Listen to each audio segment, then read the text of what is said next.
We have come today to help inaugurate this new promotional program, I suppose, for our public transport system. Alam niyo kasi, ang kultura ng Pilipino, ang linggo, para sa pamilya yan. Para sa mga mahal sa buhay na magsama, na makapag-bonding ng konti. Kaya ginawa namin ay gumawa kami ng programa ay ang tinatawag 1+3 program. Ibig sabihin, pag linggo, basta bibili, kagaya ng bibili ka ng isang ticket, +3 ang pwede mong isakay. Ibig sabihin, sa isang ticket, 4 ang pwedeng sumakay. Para naman mabigyan natin ng pagkakataon yung ating mga pamilya, mga magkabarkada na magkasama.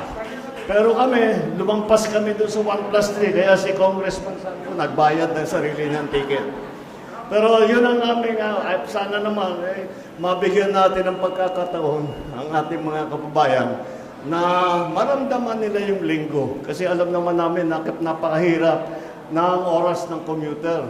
At madalas nating marinig, wala na kaming oras para sa pamilya. Dahil pagdating namin, tulog na lahat. Aalis kami, tulog pa. Kaya naman, sinasabi namin, bigyan natin ng chance naman na magsama. Na hindi additional, hindi may dagdag na pagbayad. Para lang makasama ang inyong pamilya.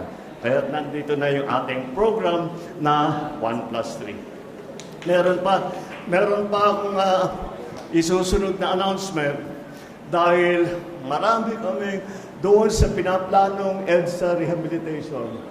Ang daming bumalik na nag-aalala paano yung trabaho namin. Kung ang pag-commute namin ay napakatagal na, madadagdagan pa ng 1 oras, 2 oras, wala na talaga, hindi na kami uuwi. Kaya tinitignan po natin itong nangyari. Bukod pa doon, meron tayong mga nakita ng mga bagong teknolohiya na hindi natin ginamit doon sa pagplano sa EDSA rehabilitation.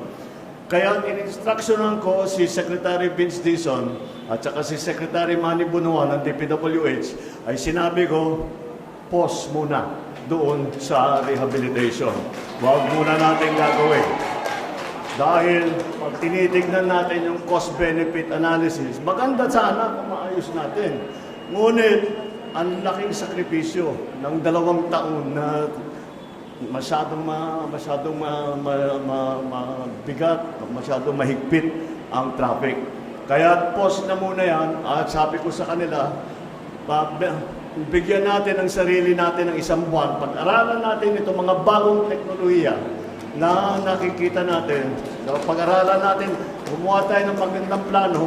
Baka naman, imbis na 2 taon, magawa natin sa 6 na buwan, magawa natin sa 1 taon, whatever it is. Tingnan natin kung anong available sa atin. Pero sa ngayon, maliwanag na napakarami ang mahihirapan pagka tinuloy natin yung EDSA rehabilitation. We will find, in other words, ang sinasabi ko, we will find a better way na hindi masyadong mahirap para sa ating mga commuter. Yun lamang. Ngayon, sasakay na kami ng tren. Maraming salamat. Thank you.